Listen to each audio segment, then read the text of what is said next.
उसका चिन्ह पिता पुत्र पवित्रात्मा के नाम पर आमीन।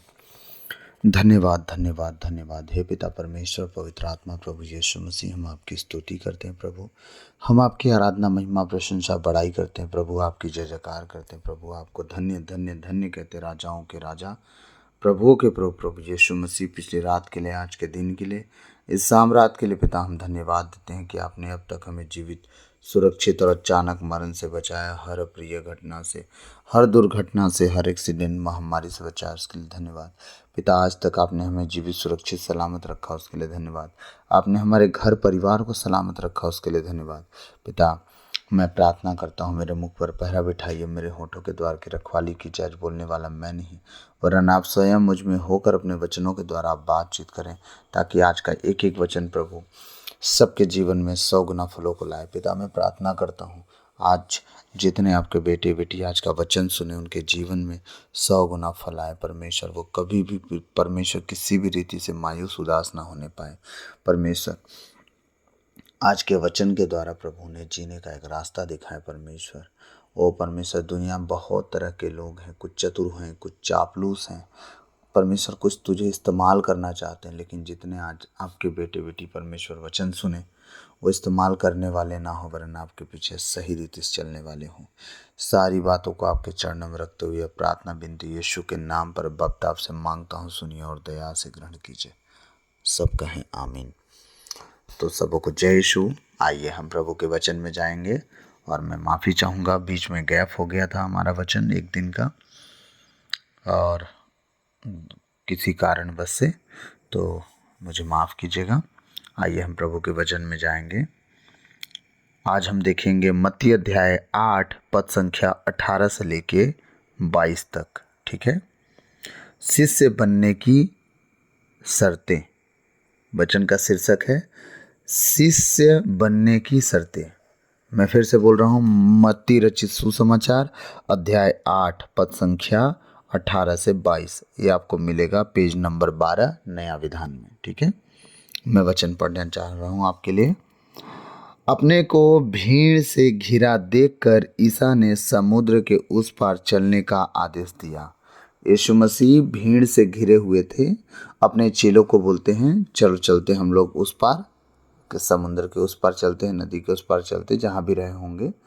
और वो अलग होना चाह रहे थे, क्योंकि वो दिन भर सुसमाचार सुना लिए, अब अलग होके परमेश्वर से प्रार्थना करने जाना चाह रहे थे। ठीक है, अपने को भीड़ से घिरा देखकर ईसा ने समुद्र के उस पार चलने का आदेश दिया। उसी समय एक शास्त्री, ध्यान से सुनिएगा, उसी समय एक शास्त्री, शास्त्री कौन था? जो पुराने विधान का अच्छे से जानने वाला व्यक्ति था, शास्त्रों को पढ़ने वाला, उसके अनुसार चलने वाला। यहूदी, फरीसी, सदुकी जितने थे ना, ये शास्त्री फरीसी जो थे, यही काम करते थे। शास्त्र को पढ़ना, उसके अनुसार चलना और लोगों को चलाना, विधि विधान का पालन करना, ये करना है, ये नहीं करना, ये खाना, ये नहीं खाना, हमारा ये नियम, हमारा ये कानून। उसी समय एक शास्त्री क्या कर रहा है, उसी समय एक शास्त्री आकर ईसा से बोला, गुरुवर। चापलूसी कर रहा है, देखिए, है ना, गुरुवर, बड़ी इज्जत से नाम ले रहा है। सब लोग ऐसा नाम नहीं ले रहे थे, लेकिन वो आके कह रहा है, गुरुवर आप जहाँ कहीं भी जाएंगे, मैं आपके पीछे पीछे चलूँगा। यीशु मसीह कह रहे हैं, इतने बड़े बड़े चेले आए और छोड़ के भाग गए, अब तुम मेरे पीछे चलोगे, शास्त्री हो गए। वो क्या कर रहा था, अब बाइबल तो नहीं कहती, पर मेरी समझ से जो समझ में आ रहा है मैं आपको बोलूं, वो यीशु मसीह को जांचने परखने के लिए उनके साथ रहना चाह रहा था। मैं देखूं तो ये कहते हैं कि लोग बड़े चिन्ह चमत्कार करता है, मैं भी तो देखूं क्या करता है। हाँ, यीशु मसीह ऐसे लोगों को भाप लेते थे, और आप सब जानते हैं यीशु मसीह हृदय की बातों को जांचने वाले प्रभु थे, वो इंसानों की तरह नहीं थे। ठीक, उसने कहा आप जहाँ जहाँ जाएंगे, मैं भी आपके पीछे पीछे वहीं चलूँगा। ठीक है, बोला ना। अब यीशु मसीह क्या कहते हैं उसको, ईसा ने उससे कहा, लोमड़ियों की अपनी मांदे हैं और आकाश के पक्षियों के अपने घोंसले, परंतु मानव पुत्र के लिए सिर रखने को भी अपनी जगह नहीं है। यीशु मसीह उस शास्त्री को किस तरह जवाब दिए, लोमड़ी बोल के। तुम चतुर व्यक्ति हो, लोमड़ी की तरह हो। तुम रहोगे तो मेरे साथ, लेकिन तुम करोगे कुछ और भी। तुम जाके किसी और को बताओगे, हाँ, मेरे विषय में, मेरे लोगों के विषय में तुम जाके निंदा चुगली करोगे। इसीलिए प्रभु ने उसे ये जो ताना मारा, लोमड़ी करके ताना मारा। क्या कह रहे हैं प्रभु? कह रहे हैं लोमड़ियों के तो अपने क्या हैं, मांदे हैं, और आकाश के पक्षियों के अपने घोंसले हैं। आकाश के पक्षी अपने अपने घोंसलों में रहते हैं, लोमड़ी अपने मांदे में रहते हैं, ठीक है। परंतु मानव पुत्र के लिए सिर रखने को भी अपनी जगह नहीं है। अच्छा, एक बात बताइए, यीशु मसीह ने कहा मानव पुत्र के पास तो अपने सिर रखने के लिए भी जगह नहीं है। आप समझिएगा बात को, थोड़ा सा ये गहराई है और थोड़ा सा भेद से भरा हुआ बात है। यीशु मसीह का क्या अपना घर नहीं था? तो माता मरियम और पिता, उनके भाई बहन कहाँ रहते थे जब घर नहीं था? तो उनका घर नहीं होता तो उनकी माता कहाँ रहती है? आप समझिए, उनके घर थे। सिर रखने की बात किया उसने, वो नहीं बोला कि मैं वहाँ रह नहीं पाऊंगा, सिर रखने की बात किया। हाँ, यहाँ धरती पर यीशु मसीह का सिर नहीं रह सकता। उसकी देह क्या है? कलीसिया है। मसीह की देह क्या है? कलीसिया है, समझिएगा थोड़ा। और उसका सिर स्वर्गराज है, ठीक है। वो स्वर्गराज में अपना सिर रखेगा। धरती में रखने के लिए ऐसा कोई जगह नहीं बना है जहाँ सही दिशा से, सही रीति से लोग चलते हों, जहाँ कह सके यीशु मसीह की हाँ, स्वर्ग इसी तरह होता है। वो जानता था कि ऐसा नहीं हो सकता, इसलिए उसने कहा लोमड़ी अपने बिल में रहते हैं और क्या बोलते हैं, चिड़िया अपने छत्ते में रहते हैं। मानव पुत्र के लिए सर रखने के लिए यहाँ जगह नहीं है, बिल्कुल नहीं है। और उसका अपना खुद का घर था। लेकिन ये लोग क्या कर रहे थे? यीशु मसीह की परीक्षा कर रहे हैं। यीशु मसीह इसीलिए लोमड़ी भी कहा और ये भी बोला कि तुम लोग मुझे कहाँ रखोगे? मैं तो स्वर्ग में समाने वाला व्यक्ति नहीं हूँ। हाँ, सिर रखने के लिए जगह नहीं है मुझे वहाँ। यहाँ यहाँ तुम कहाँ मुझे टिका पाओगे? हालेलुया। आगे जब हम इस वचन को लूकस रचित सुसमाचार में जब जाएंगे ना, आने वाले समय में जब इस वचन पे मैं पहुंचूंगा, तब मैं इस वचन को और खुल के आप लोग को एक्सप्लेन करूंगा, क्योंकि जितना छोटा वचन है उतना ही बड़ी बात आपको बता पाऊंगा। लूकस रचित सुसमाचार में जब हम जाएंगे, वहाँ ये वचन बहुत बड़ा खुला है। मैं वहाँ जब आपको एक्सप्लेन करूँगा तब वचन और गहराई से बता पाऊँगा। तो इसीलिए हम जहाँ जितना वचन पाए हैं, मैं वहीं पे उतना ही बात कर रहा हूँ। हालेलुया। प्रभु ने कहा आकाश के पंछियों के लिए, लोमड़ियों के लिए, सारे लोगों के लिए व्यवस्था है, परंतु मानव पुत्र के लिए सिर रखने को भी अपनी अपनी जगह नहीं है। उसने कहा अपनी जगह। माता मरियम जहाँ रहती थी वो भी तो उनका घर था ना, लेकिन वो धरती के घर की बात वो कर ही नहीं रहे। उनका धरती पर कोई जगह नहीं था। वो अपना काम करे और करके स्वर्ग जाने वाले थे। इसलिए उन्होंने कहा मेरा अपना जगह इस धरती पे कुछ भी नहीं है। यहाँ मेरा कुछ नहीं है कि मैं सिर तक रख पाऊँ, उसके यहाँ जाके बोल सकूँ ये मेरा है। यहाँ कुछ मेरा नहीं है। मेरा स्वर्ग राज में है, पिता के पास है। वो 7 दीपाधारों के पीछे जो बैठता है, वहाँ है मेरा सब कुछ। हाँ, उन सब बातों को बोल रहा था। शिष्यों में से किसी ने उससे कहा प्रभु, मुझे पहले अपने पिता को दफनाने के लिए जाने दीजिए। यहाँ पे तो ये भी नहीं लिखा है कि यीशु मसीह ने कहा हो तू भी चल मेरे साथ। वो अपने से बोल रहा है। असल में हुआ क्या होगा, भीड़ तो था ही। यीशु मसीह बोले जब कि चलो हम लोग नाव के उस ले चलते हैं, उस पार चलते हैं। लेकिन यीशु मसीह सबको बोले होंगे जो मेरे पीछे आना चाहे वो आ सकता है। हाँ, तो उस समय जो उत्साहित थे और जिन पर प्रभु की नज़र पड़ी होगी, प्रभु उसको बोले होंगे कि तुम चलोगे मेरे साथ, पिता के राज का सुसमाचार फैलाओगे। उस शिष्य ने क्या कहा? अचानक से शिष्यों में से किसी ने उससे कहा प्रभु, मुझे पहले अपने पिता को दफनाने के लिए जाने दीजिए। अब देखिए, वो अपने बाप को, अभी जीवित है, वो मरा नहीं है ना। मरा होता तो वहाँ क्या करता? वो खड़ा रह के तो सुनते के साथ भाग जाता। अभी वो जीवित है। वो क्या कह रहा है? प्रभु, अभी मेरे को घर परिवार देखना है, मेरे माता पिता बूढ़े हो गए हैं, उन्हें दफनाने दे। वो जब सब ठीक हो जाएगा, सब कुछ मेंटेन हो जाएगा, तब तेरे पास आऊँगा। प्रभु के पास आप अंतिम जीवन लेके मत आइए। प्रभु के पास शुरू जीवन लेके आइए, जवान जीवन लेके आइए, बचपन लेके आइए। बुढ़ापा में तो सब खुदा को खोजते हैं, चाहे दुनिया का कोई जाति धर्म का व्यक्ति हो। हालेलुया। ये व्यक्ति कह रहा है कि शिष्यों में किसी ने उससे उनसे कहा, प्रभु मुझे पहले अपने पिता के को दफनाने के लिए जाने दीजिए।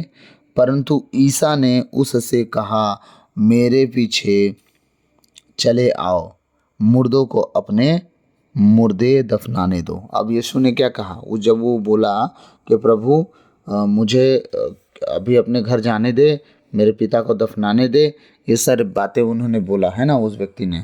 यीशु ने क्या कहा, तुम मेरे पीछे हो लो, मुर्दों को अपना मुर्दा दफनाने दो, बाकी चिंता मत करो। मुर्दे को अपना मुर्दा दफनाने दो मतलब तुमने वचन सुना, तुम्हारे घर वाले भी वचन सुनते हैं। आज कलीसिया में प्रचारक लोग जाते हैं वचन सुनाने, सब लोग वचन सुनते हैं, उसमें से कुछ लोग बचते हैं, बाकी लोग सब टेढ़ा चाल चलते हैं।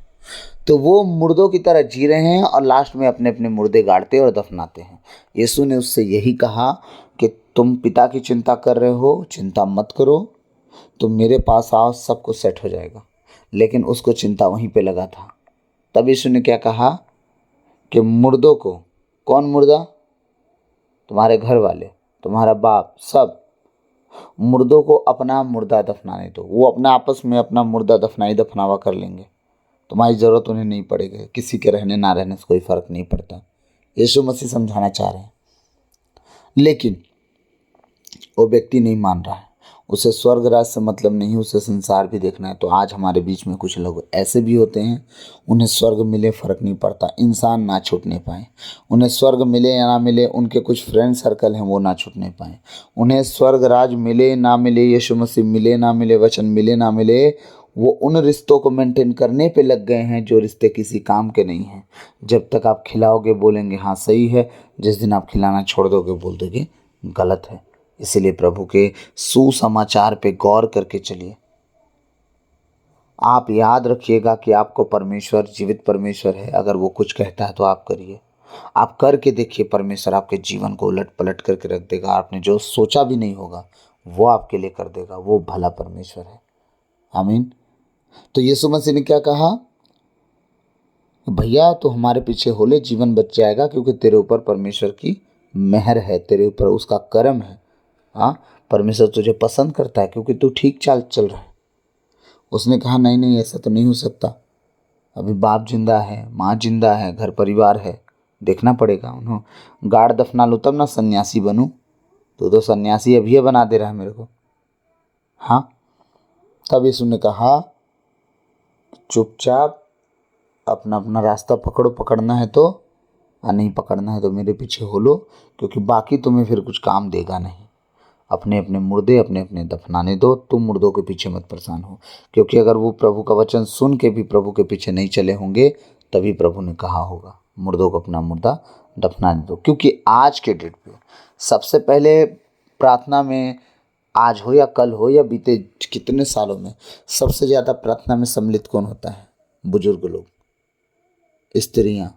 जवान लड़के आते हैं क्या? जल्दी नहीं आते हैं। इसका मतलब यीशु मसीह के विषय में उनके पिता माता सुने होंगे, लेकिन वो नहीं आए होंगे, या आ गए होंगे, या एक दो मीटिंग करके वो लौट गए होंगे। कुछ बातें यीशु मसीह की कठोर सुने होंगे, फिर आना छोड़ दिए होंगे, लेकिन उनके बेटे को उकसा के भेज दिए, जा तो सही, सुन तो सही, बहुत बड़े बड़े काम करता है वो। आए होंगे। जब यीशु मसीह उस बच्चे से बात कर रहे होंगे तो उसके माता पिता के विषय में ख्याल आया होगा। वो लोग तो आए रहे होंगे मीटिंग में और चले भी गए होंगे और दोबारा लौट के नहीं आए। तब प्रभु ने कहा, इन्हें जीवन का सुसमाचार सुना रहा हूँ, लेकिन मुर्दों जैसा जी रहे हैं। हाँ, आज कलीसियाओं में सुसमाचार बांटा जाता है परमेश्वर के जनों के द्वारा बड़ी हिम्मत से। वो कितने समय से दुआ प्रार्थना करके जाते हैं सिखाने के लिए, लेकिन आज भी वही रिजल्ट जीरो बाटा सन्नाटा वाला निकलता है। याद रखिएगा, परमेश्वर का न्याय का दिन बहुत निकट है और मैं कभी नहीं चाहूँगा कि आप उस न्याय में फंसें। तो प्रभु आप सबको इस वचन के द्वारा आशीष दे। God bless you all. आप बचें, आपका घराना बचाया जाए प्रेरित चरित 16:31 के अनुसार। God bless you all. आप इस बात का ध्यान दीजिएगा कि जब तक आप प्रभु के पीछे नहीं चलेंगे, फिर आपका दुनिया भर का सुसमाचार बांटना, सुनाना या लंबा चौड़ा हाँकना किसी काम का नहीं है। आप लोमड़ी की तरह जीवन जियोगे। जब खुदा अपने वचन के द्वारा आपको कुछ जगह दे, कुछ पद दे या कुछ बताना चाहे, तो आप सब कुछ छोड़ के उस काम में लग जाओ। सब कुछ छोड़ के, घर परिवार दुनियादारी, तो भैया खाएंगे कैसे, रहेंगे कैसे? जिसको जीविका मिला है जीने के लिए, उसको अलग सेवकाई नहीं देगा खुदा। तो तुम्हें कुछ व्यवस्था अलग करना है, तुम अलग करो। सबका अलग अलग काम है, इसलिए ध्यान दीजिए सब लोग के परमेश्वर के पीछे आप कैसे चल सकते हैं। कोई एक्सक्यूज़ नहीं। रात की प्रार्थना में कोई एक्सक्यूज़ नहीं, सुबह की प्रार्थना में कोई एक्सक्यूज़ नहीं। किसी को कोई भी आपको वो कहते हैं ना उसको समझाना बताना ज़रूरत नहीं है। आप दुआ करो बस, अब दिखते जाओ फिर क्या होता है।